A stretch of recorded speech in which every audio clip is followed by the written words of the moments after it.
In order to prevent the two of them from getting into a fight again, Celia gently reminded Chase that he had been on his way to work. Wasn't it about time he got going? After Chase had left, Patricia helped Celia back into bed. She held her hand and advised sincerely. Celia, I want you to know that I wasn't acting out of anger just now. From the bottom of my heart, I do wish you would follow through on getting a divorce from Chase. Him hanging around here isn't healthy for either of you. Celia was annoyed, but she did not want to talk about it. Mom, I'm still recuperating. Please, I don't want to talk about this anymore. I'm sorry, Leah, said Patricia with sadness in her voice. I didn't mean to upset you. Just please promise me you'll think about it. Chad is such a good person. He has helped our family so much. And it is obvious that he cares about you deeply. Just look at what mountains he moved to get Dottie a consultation. She paused, waiting for the information to sink in before continuing. And I think it is important that he has his family's support, financially. You would never worry again. Celia frowned. She didn't understand why her mother couldn't see anything good in Chase. Mom, how can a mother persuade her own daughter to split apart her family? I can handle my own affairs. Please do not worry about me. With that, she sunk into her bed again. Patricia didn't seem to hear her daughter's pleas. She kept blabbering on. I'm just talking about the fact that you have a future to consider. You're not even 30 yet. You're still young. And if you stick with Chase and decide in 5, 10 years that you want to move on, it won't be so easy then. I'm sorry, but the truth is the truth. It's harder for women in their 40s. A mother has to be honest with her daughter. Celia seemed to be listening. She felt it was time to land her final message. Chad's a sure bet, Leah. He's here now, and he wants to be with you. If you wait, you will miss out on the guarantee of a comfortable, happy future. On the verge of tears, Celia buried her head into the pillow. She just wished her mother could stop talking and listen to what she wanted.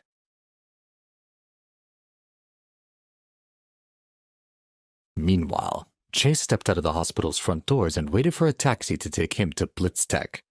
The employees now had their new company cars, and he wanted to see how it was going. Suddenly, his phone rang. It was Sicily. He was curious. He knew what his sister-in-law thought of him.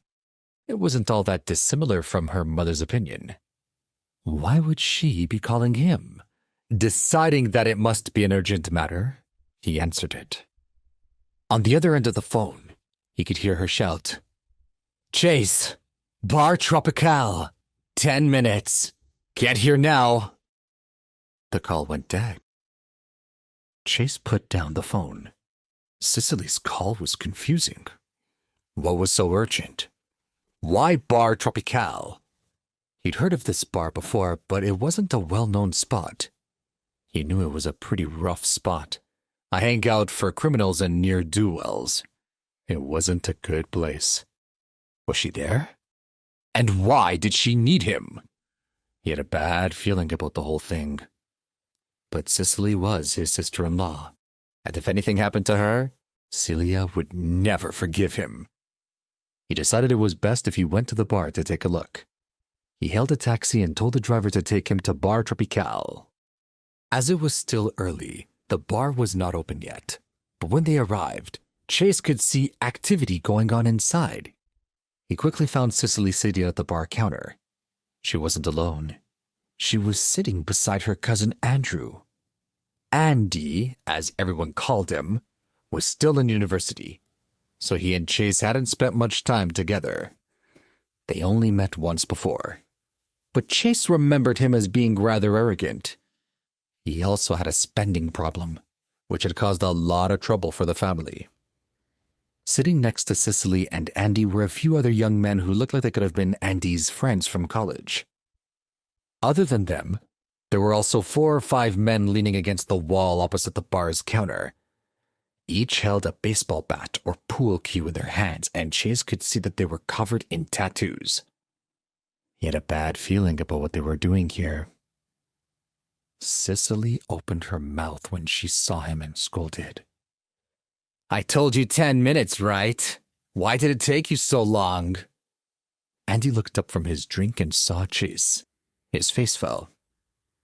"Sicily, what's he doing here? How's he going to help?" One of Andy's classmates spoke up. "Seriously, this guy doesn't look like he had $500,000. Chase ignored the ridicule. He knew now why she had called him. For $500,000. This group of bratty college kids owed someone money. Chase looked at Andy and his friend seated at the bar's counter. It was suddenly very clear why he'd been called here. His thoughts were soon interrupted by the voice of a man in a colorful coat. He was sitting on the edge of the bar's pool table. "You're the one Sicily called for money? Really?" He didn't wait for a response. "Anyway, Andy here owes me $500,000. I don't care who gives me the money as long as I get it today." He paused for effect. "Or we're going to have a problem." "Who are you?" Chase asked quizzically, looking at the man in the colorful coat. There was no response. The other men in the bar laughed and began to taunt him. "Mr. Russo? You've never heard of him? Don't you know who's in charge of the South Harbor District? Oh, you better pay up or you'll be sorry." Mr. Russo, thought Chase. He committed the name to memory and then turned to Andy and asked, "Why do you owe someone $500,000? Sicily, who had her arm protectively around Andy, said impatiently, "Just hurry up and get the money. Why are you wasting time? If anything happens to Andy, it'll be your fault." At this, Andy raised his head and said to Chase, "She's right. It's taking too long. Hurry up and get the money." He then turned to Sicily and whispered, "Why is he waiting? Does he only know how to stand there? Why on earth did you call him? He looks like a complete loser." Hearing those words, Chase didn't feel the need to rush anymore. He was done scurrying about and currying favor from ungrateful people who didn't show him respect. He wanted to say, "You asked me here to do you a favor, a large one at that, and yet you dare to treat me like I'm nothing?" But he held his tongue. Although he was unhappy, Sicily and Andy were in trouble, and he wasn't about to let them get injured. His pride would have to wait. Seeing that he still hadn't made a move to pay, one of Mr. Russo's men became enraged. He pointed his baseball bat at Chase and said, "Why are you still standing there? Hurry up and get the money. Or do you need me to help you?" He swung the bat in a circle. "Chase, hurry up and go," Sicily urged. Chase opened his mouth and spoke slowly. He pointed at Andy and Sicily and then said to Mr. Russo, "I don't have the money right now, but I'll get it.